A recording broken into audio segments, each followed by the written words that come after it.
Hi, welcome to Self-Care Sunday. My name is Bea Stengo and I'm a managing librarian at Monterey County Free Libraries. Today we're going to be making lotion bars. Lotion bars are pretty simply put a little bar, looks like a bar of soap, that's made with oils, that's solid, that you can use to moisturize your skin. They're super handy. They're great for travel because they're not liquid, so you can take them in your carry-on luggage if you're traveling on a plane. And they're delightful. They're very nice. I made some last year for Christmas, and they were very, very popular among all the people I gave them to. So to start off, you need certain particular ingredients to make lotion bars, and so what I typically use is cocoa butter. You need something solid like cocoa butter so that the bar keeps its shape. I also use a little bit of shea butter, and because you do need it to be somewhat soft, I also add a little bit of almond oil, and to help it keep its shape and to preserve it, you need some beeswax. So I have these ingredients on hand. In addition, I also put vitamin E oil into the lotion bars because after I've cooked them, because this acts as a preservative. Okay. So the basic recipe that I learned when I was first making the lotion bars is to have ingredients of 1/3 beeswax and 2/3 oils of a variety of oils that you want to add. So I typically use about, if I'm going to do 12 ounces worth of lotion bar today, I'll put 3 ounces of cocoa butter, a nice firm oil, 2 ounces of almond oil, something softer, and 1 ounce of shea butter, and then 3 ounces again of the beeswax, and then I melt all that in a double boiler type of pot. I also have a little scale that I purchased. So this is just a nice little scale that you can measure in milligrams, ounces, grams, whatever your preferred measuring unit is, and so I use that to measure out the quantity. The other thing you're going to need is a double boiler. For this, I typically just get a small pot, put water in the bottom, and then I have a large 1 quart measuring cup that I sit on top of it so that I can stir and melt the oils and the beeswax in the boiling water. So typically what I do is I turn on the water and get it to start boiling, and then I add the ingredients. So we'll get that started right there, and right now I have to measure out the beeswax because I haven't done that yet, and the beeswax actually takes a while to melt. One of the nice things about this particular type of scale is that I can put it on there, and if you have the measuring cup on it and you hit the word tare, T-A-R-E, it makes it all 0. So that way the measuring cup measure is not added. So I'm going to add 3 ounces of beeswax to my measuring cup. Almost there. I made a lot of these for Christmas, so there are very few little beeswaxes left. Okay, that makes 3 ounces on my scale, and so I'm going to start by melting the beeswax. We're still waiting for the water to boil a little bit, but I'll go ahead and put that on there, and I'm probably going to get a chopstick to stir it and let it all melt.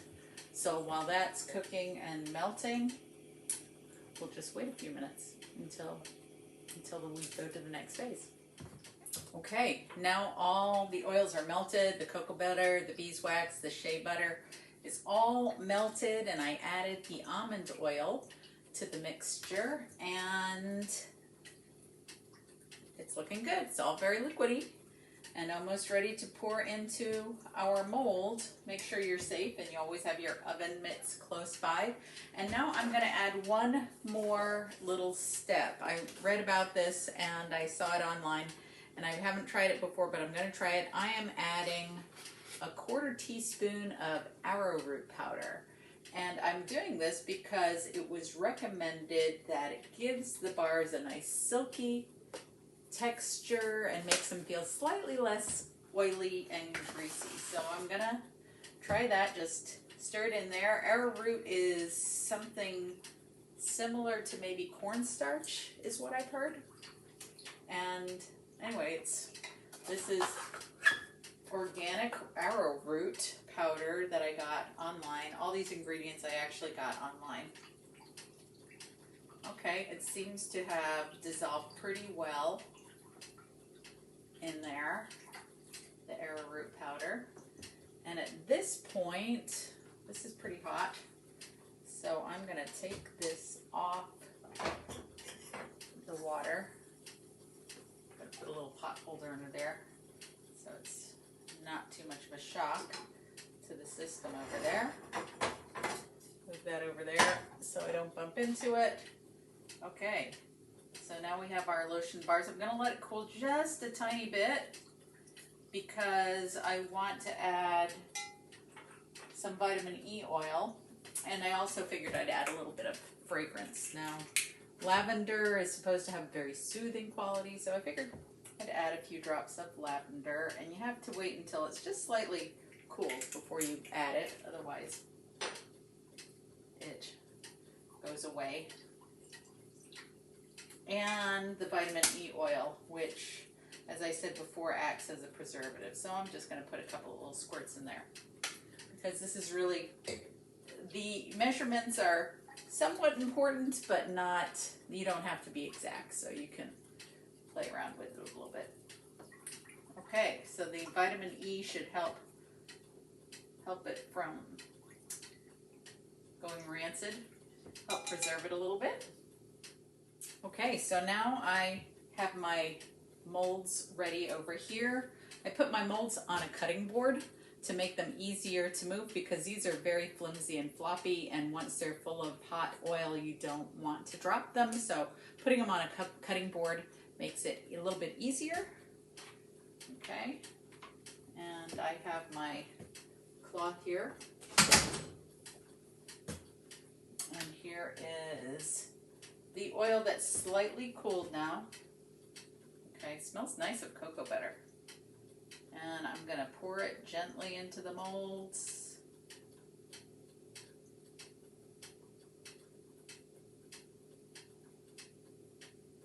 I don't fill it all the way up to the tippy top because I don't want to spill it, but as close to the top as I feel confident.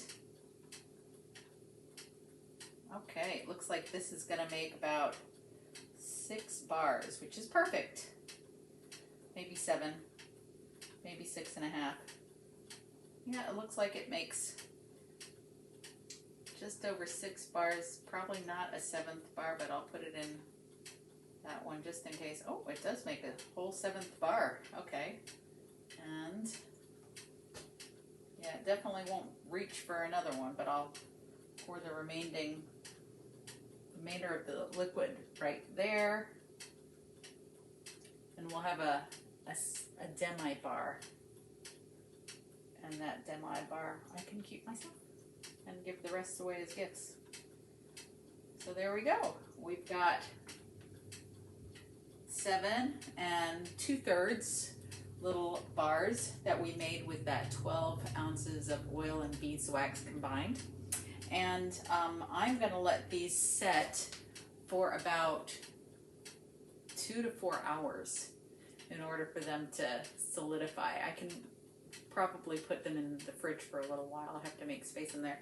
But yeah, they need good setup time so that they can really set up. So I'm going to come back and check on them in an hour. Hi, it's been a few hours. since I made the lotion bars. I actually put them in the fridge because it's a pretty warm day today, and they hardened up nicely after a couple of hours, and so there they are. And I'll take out the little one that I made. So there's the little bar that I made there. That's the imprint on the mold that I have. It's got a bee because my name is Bee and because I put beeswax in it. So there's the little lotion bars. The molds are very flexible that I have, so you can just squeeze them and it will come out. You have to make sure when you're taking these out of the mold that you allow them to cool all the way through. So when you're touching the mold, make sure you touch the bottom here so that it's cool back there as well as firm up here. Otherwise, it could fall apart. So just make sure it's cooled all the way through. I put it in the refrigerator for 2 hours, and then it was definitely cooled all the way through. So then these will melt with the heat of your hand against them, and there you have it, your lotion bar, your very own little lotion bar. You can put them in a little tin. I actually usually wrap them in a coffee filter and put them in a little tin to go and take with me. I keep mine with me, and I have to say one of the things that I like most about these is that they make the very best lip balms. Very nice lip balms. So that's it for Self-Care Sunday, making lotion bars. I hope you enjoyed this, and maybe you'll try it and let us know down below if you tried it and what you think of it. You can change the recipe to do what you want and enjoy. They smell delicious. Okay. Have a great Sunday. Thanks for watching. Bye.